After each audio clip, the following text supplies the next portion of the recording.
Assalamualaikum warahmatullahi wabarakatuh. Selamat malam. Yang pertama-tama, saya ucapkan terima kasih untuk Bapak Andi Bahtiar, selaku dosen pengampu pada mata kuliah Manajemen Bank dan Lembaga Keuangan Non-Bank. Dan juga teman-teman mahasiswa semua telah bersedia menyimak materi kami.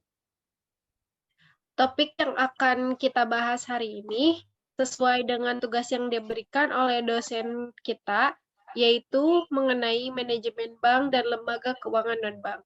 Saya, Aurum Oktarevani Heriakin, selaku moderator yang bertugas akan memandu jalannya diskusi ini. Sebelumnya, saya akan memperkenalkan anggota kelompok kami yang terdiri dari saya sendiri, Aurum Oktarevani Heriadin, ada Dinda Maharani, ada Gina Yulianti, ada Rival Mulia, ada Agestri Viana, ada Muhammad Randika, ada Aura Alivia, dan ada Berlin Siti Hadianti. Baik, langsung saja untuk materi pertama yang akan dipaparkan oleh Randika Sulaiman tentang manajemen bank pemasaran. Saya persilahkan. Baik, di sini saya akan menjelaskan tentang manajemen bank. Manajemen bank yaitu proses merencanakan, mengorganisasi, mengarahkan, dan mengendalikan kegiatan untuk mencapai tujuan organisasi secara efektif dan efisien dengan menggunakan sumber daya organisasi. Pengertian bank berdasarkan Undang-Undang Republik Indonesia Nomor 10 Tahun 1998 tentang perbankan.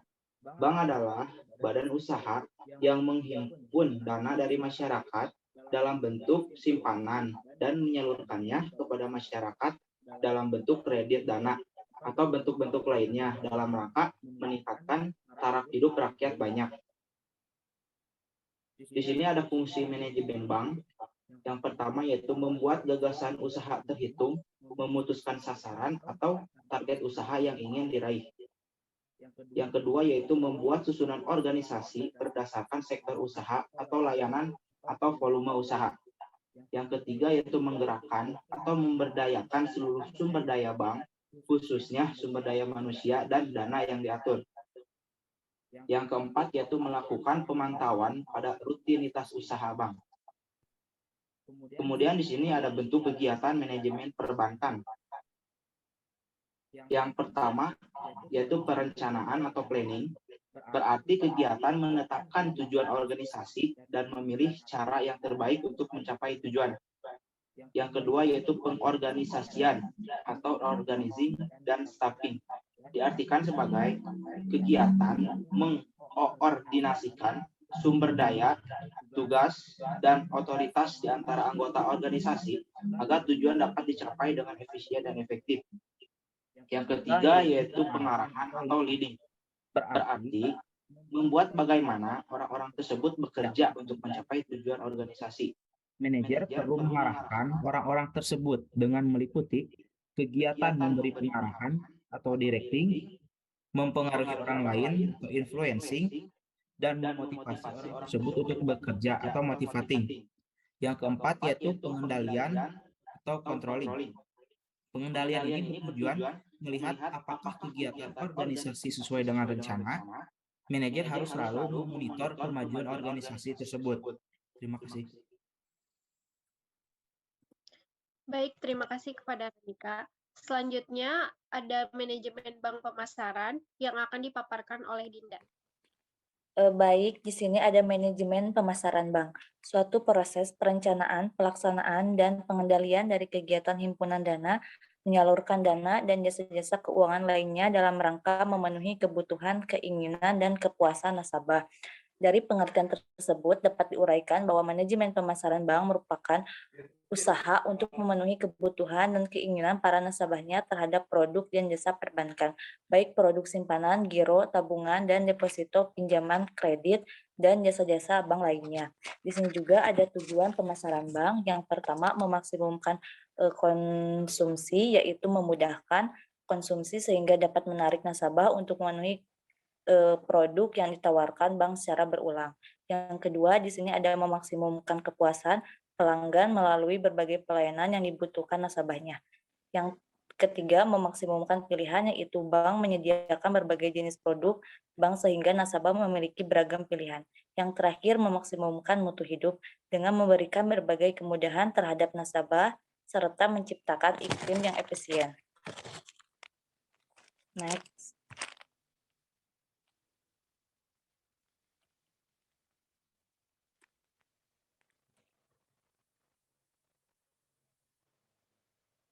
Di sini ada strategi pemasaran bank. Yang pertama, strategi produk, yaitu segala sesuatu yang dapat ditawarkan ke pasar untuk mendapatkan perhatian, untuk dibeli, untuk digunakan, atau dikonsumsi yang dapat memenuhi kebutuhan dan keinginan. Yang kedua, strategi harga, yaitu harga beli, harga jual, dan biaya yang dibebankan kepada nasabahnya. Yang ketiga, strategi lokasi, menjadi sangat penting. Hal ini disebabkan agar nasabah mudah menjangkau setiap lokasi bank yang ada. Yang terakhir, strategi promosi, yaitu untuk memberitahukan, menginformasikan, menawarkan, atau menyebarluaskan suatu produk atau jasa kepada calon konsumen, tujuannya agar calon konsumen pada akhirnya dapat melakukan pembelian. Terima kasih. Baik, terima kasih Dinda. Materi selanjutnya tentang manajemen bank sumber daya manusia yang akan dipaparkan oleh Aura. Baik, terima kasih Auro. Jadi di sini ada manajemen sumber daya manusia, yaitu suatu cara yang digunakan oleh manajemen di bidang sumber daya manusia dalam suatu instansi yang dinamakan bank untuk mengelola SDM. Maaf ya, sebelumnya di sini ada kesalahan pengetikan yang dimana di sini ada jadinya SDA yang seharusnya SDM. Baik, langsung saja. Jadi, manajemen SDM Bank merupakan suatu cara yang digunakan oleh manajemen di bidang sumber daya manusia dalam suatu instansi yang dinamakan bank untuk mengelola sumber daya manusianya, sehingga tercipta karyawan yang kompeten di bidangnya. Bank adalah instansi yang banyak mendapatkan sorotan dari masyarakat, terutama karena instansi ini memegang peranan penting dalam masyarakat dan memberikan pelayanan kepada masyarakat secara luas. Instansi yang memberikan pelayanan kepada masyarakat memang biasanya menjadi sorotan masyarakat karena mereka berhubungan langsung dengan masyarakat itu sendiri. Tidak heran jika mereka yang ada di bidang pengembangan sumber daya manusia berusaha sedapat mungkin memberikan pelatihan kepada karyawannya agar dapat memberikan pelayanan yang terbaik kepada masyarakat. Seperti yang telah kita ketahui, bahwa manajemen sumber daya manusia bank melakukan seleksi yang teramat sangat ketat untuk mendapatkan pasokan tenaga kerja yang kompeten dan sesuai dengan kompetensi yang dibutuhkan oleh bank. Menjadi karyawan di bank dan instansi yang melayani masyarakat, kita dituntut untuk memberikan pelayanan yang tegas, cepat, tepat, dan ramah untuk para pengguna jasanya. Tentunya hal ini menjadi tuntutan utama dan sekaligus juga menjadi tantangan untuk manajemen sumber daya manusia untuk terus mengasah kemampuan dan kompetensi karyawannya.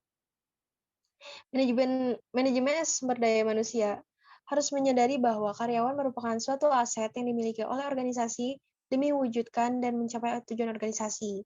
Aset ini merupakan aset yang paling sulit untuk diolah atau dikembangkan, karena tiap karyawan mempunyai karakteristik yang berbeda dan terus berubah dari waktu ke waktu.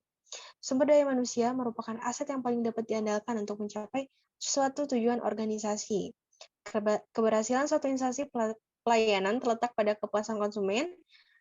Bank, dalam hal ini nasabah merupakan suatu tolak ukur keberhasilan bank dalam mengelola dan mencetak karyawan yang kompeten. Next.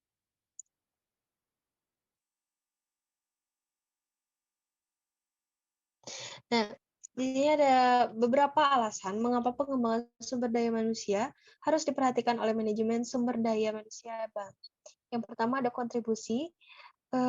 Karyawan merupakan kunci keberhasilan suatu instansi yang bergerak dalam pengutamaan pelayanan. Tanpa pelayanan kepada nasabah yang memuaskan, suatu bank bisa saja tidak dapat menjadi bank yang mempunyai banyak nasabah, sekalipun disediakan berbagai hadiah dan iming-iming ala bank, bahkan dengan karyawan yang kompeten dalam bidangnya, bidang teknisnya pun tidak akan banyak membantu. Seperti yang kita bahas tadi, karyawan merupakan aset yang dapat berkontribusi paling besar dalam menentukan tercapainya tujuan organisasi dan sekaligus menjadi penjamin kelangsungan organisasi di tengah persaingan ketat berbagai organisasi di era globalisasi ini. Akan tetapi, Jika tidak hati-hati, aset yang satu ini justru bisa menjadi bumerang bagi bank itu sendiri. Pengembangan sumber daya manusia haruslah dilakukan secara terus-menerus dengan berbagai pendidikan dan latihan agar pelayanan kepada nasabah semakin terjamin. Dengan memberikan kontribusi kepada karyawan bank berupa pendidikan dan pelatihan, karyawan diharapkan dapat memberikan kontribusi juga kepada bank dengan memberikan pelayanan sebaik mungkin kepada nasabahnya. Yang kedua, ada persaingan. Sadarnya bank atas persaingan ketat antar bank yang semakin ketat di Indonesia, terlebih lagi sekarang masyarakat jauh lebih selektif dan kritis dalam memilih bank di mana mereka akan menjadi nasabahnya. Pengembangan sumber daya manusia diharapkan mampu membimbing karyawan untuk memberikan pelayanan sesuai dengan standar seperti yang diinginkan oleh para nasabah. Dengan adanya pendidikan dan pelatihan, diharapkan karyawan dapat semakin berkembang dan mendukung kegiatan pengembangan sumber daya manusia yang dilakukan oleh manajemen sumber daya. Bank yang mampu bersaing adalah bank yang mampu menarik simpati dan kepercayaan dari para nasabahnya, sedangkan karyawan adalah pihak yang berhubungan langsung dengan para nasabah. Oleh karenanya, karyawan merupakan kunci keberhasilan dalam persaingan suatu bank. Dengan memberikan pelayanan yang baik dan memuaskan, diharapkan nasabah akan loyal kepada bank.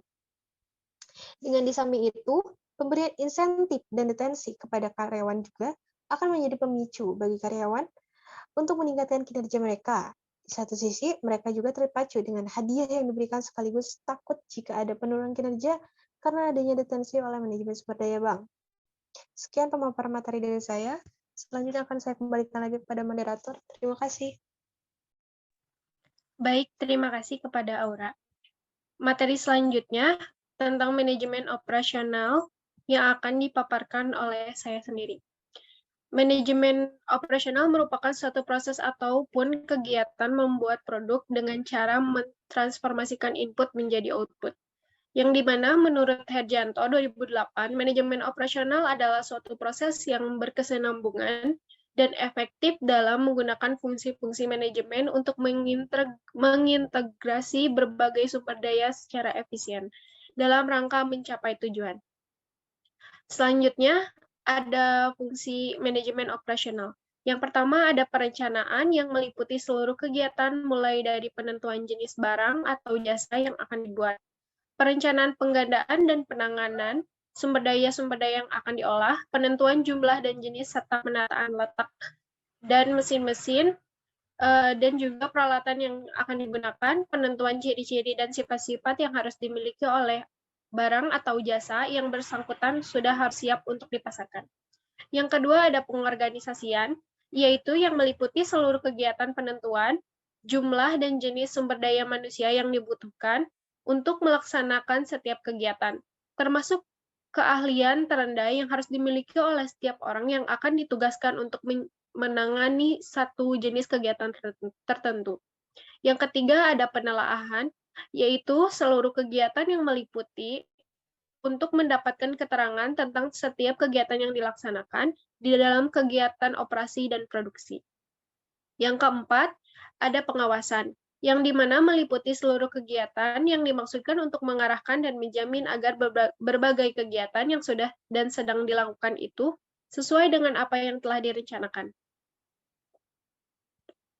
Selanjutnya, ada tujuan manajemen operasional.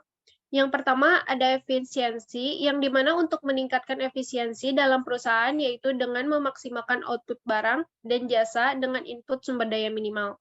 Yang kedua ada meningkatkan efektivitas, yang dimana untuk meningkatkan efektivitas dalam perusahaan dengan memproduksi barang dan jasa yang tepat dalam memenuhi kebutuhan konsumen.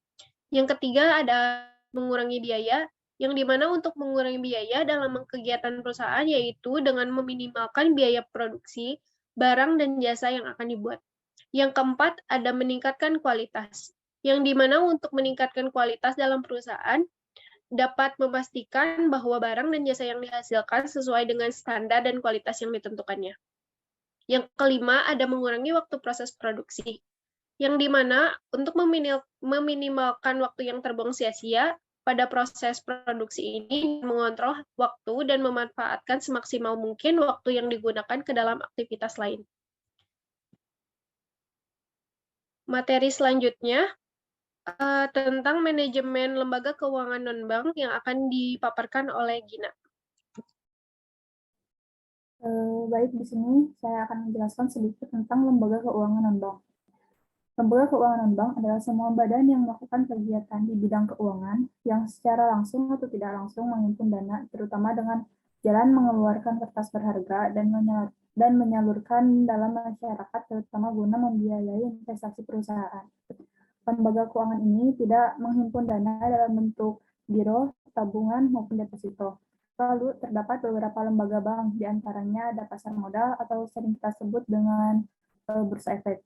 Lembaga ini adalah tempat jual beli surat-surat berharga jangka panjang, diantaranya ada saham, obligasi, atau surat berharga lainnya.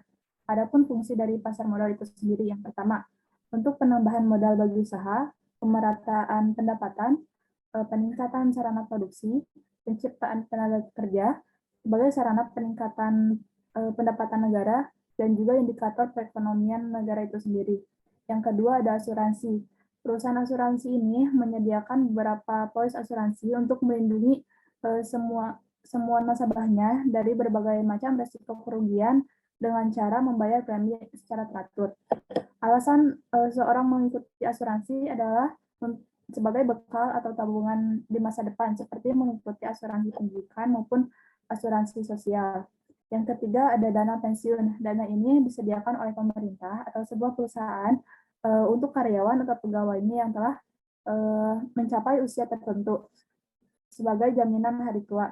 Dan yang terakhir ada pegadaian. Pegadaian merupakan kegiatan yang menyalurkan hasil kredit kepada masyarakat dengan dasar hukum gadai untuk menghindari praktikum peminjaman uang dengan bunga yang tidak wajar seperti adanya rentenir. Terima kasih. Baik, terima kasih kepada Gina. Materi selanjutnya tentang manajemen lembaga keuangan non-bank, pemasaran yang akan dipaparkan oleh Agestri. Baik, untuk yang selanjutnya yaitu ada pemasaran syariah. Syariah marketing merupakan sebuah strategi bisnis yang mengerahkan proses penciptaan, penawaran, dan perubahan nilai dari seorang inisiator kepada stakeholder-nya, yang mana dalam setiap prosesnya harus sesuai dengan akad dan prinsip-prinsip muamalah Islamiyah. Menurut Kertajaya dan Sula, konsep pemasaran marketing syariah sedikitnya memiliki 4 karakteristik yang dapat menjadi acuan bagi para pelakunya, yaitu yang pertama ada teistis atau robaniyah. Market syariah ini memiliki sifat ketuhanan dan religius. Karakter ini muncul bukan karena keterpaksaan, tetapi bermula dari kesadaran diri akan organisasi nilai-nilai spiritualisasi berdasarkan Alkitab dan As-Sunnah, yang mana keduanya telah menjadi pedoman bagi hidup mereka, sehingga mereka mampu mengikuti kebenaran ajaran Islam dan menjauhi kebatilan yang dapat merugikan orang lain. Yang kedua yaitu ada etis atau akhlakiyah. Market syariah selalu mengedepankan masalah etika dan moral atau akhlakul karimah dalam setiap aktivitas pemasarannya. Yang ketiga yaitu ada realistis atau al-waqi'ah. Marketing ini merupakan cerminan dari kemudahan yang diberikan dalam Islam, seperti keluasan atau fleksibilitas syariah. Yang keempat yaitu ada humanistis atau insaniah. Maksud dari karakter humanistis ini adalah bahwa seyogianya market syariah memiliki pengetahuan dan pengamalan mengenai esensi dari penciptaan syariah itu agar derajat manusia dapat terangkat. Yang selanjutnya yaitu ada prinsip-prinsipnya. Prinsip-prinsip Islam dalam pemasaran Islam ada 5. Dari perspektif lembaga keuangan syariah, unsur-unsur pasar atau produk perbankan syariah memiliki 5 prinsip. Yang pertama yaitu ada penjual, bank syariah, dan LKS lainnya yang berpartisipasi di dalam pembagiannya. Yang kedua yaitu ada pembeli, para pelanggan atau nasabah bank syariah. Yang ketiga ada produk atau aset yang relevan. Yang keempat ada bursa yang dibuat sesuai dengan berbagai kontrak atau akad hukum Islam. Yang kelima ada harga jual. Prinsip di atas adalah unsur-unsur yang harus disebutkan secara eksplisit dalam kontrak antara nasabah dan bank syariah. Terima kasih. Materi selanjutnya yang akan dipaparkan oleh Rival tentang manajemen lembaga keuangan non-bank sumber daya manusia oleh Rival. Ya baik, materi selanjutnya ada lembaga keuangan non-bank terhadap SDM. Lembaga keuangan bukan bank yang berperan di masyarakat seperti lembaga dinas perindustrian dan perdagangan. Lembaga tersebut yang sifatnya sebagai lembaga pemberdayaan masyarakat. Pemberdayaan dilaksanakan sebagai peningkatan dan mendorong kepada masyarakat secara nyata sehingga mereka dapat mempunyai kemampuan untuk mengimplementasikan potensinya dengan harapan kemandirian lokal serta terbentuknya pemberdayaan dari pemerintah. Maka harapannya terjadi suatu yang kompeten dan terus berkelanjutan untuk terhindar dari masalah yang mendesak pada lingkungan sosial. Dalam hal ini diwajibkan untuk memberikan penekanan kepada masyarakat dengan bermuatan pengembangan kewirausahaan yang berbasis kepada kemandirian yang harus ditingkatkan. Dengan adanya hal tersebut, maka terwujudnya lapangan pekerjaan serta pengembangan kebaruan masyarakat secara umum yang mandiri dengan memenuhi kebutuhan ekonominya. Terima kasih. Baik, terima kasih kepada Rival. Materi selanjutnya tentang manajemen lembaga keuangan non-bank operasional yang akan dipaparkan oleh Berlin. Baik, selanjutnya ada operasional lembaga keuangan non-bank ialah sebagai berikut. 1. Menghimpun dana dari masyarakat dengan cara menerbitkan surat-surat berharga, lalu menyalurkan kembali dana tersebut untuk membiayai permodalan bagi perusahaan-perusahaan yang membutuhkan. Yang kedua, menyediakan bantuan modal dalam bentuk kredit kepada masyarakat agar tidak terjebak dalam hutang dengan bunga yang tinggi yang diterapkan oleh rentenir. Yang ketiga, membantu pemerintah dalam upaya pembangunan di berbagai bidang, khususnya di bidang ekonomi dan keuangan. Yang keempat, membantu menstimulasi penyertaan modal swasta serta memperluas sumber-sumber pembiayaan bagi kegiatan usaha. Yang kelima, ada membantu mendorong pembangunan industri dan ekonomi melalui pasar modal. Terima kasih. Baik, selanjutnya di sini ada kesimpulannya, yang dimana manajemen adalah proses merencanakan, mengorganisasi, mengarahkan, dan mengendalikan kegiatan untuk mencapai tujuan organisasi secara efektif dan efisien dengan menggunakan sumber daya organisasi. Manajemen bank adalah pengetahuan yang mempelajari segala hal aktivitas peresapan atau penghimpunan dana, pendistribusian hutang, piutang, penerapan jasa jalan raya transaksi bisnis keuangan, dan transisi mata uang ini dikerjakan agar lebih efisien untuk memperoleh arah yang sudah dibikin.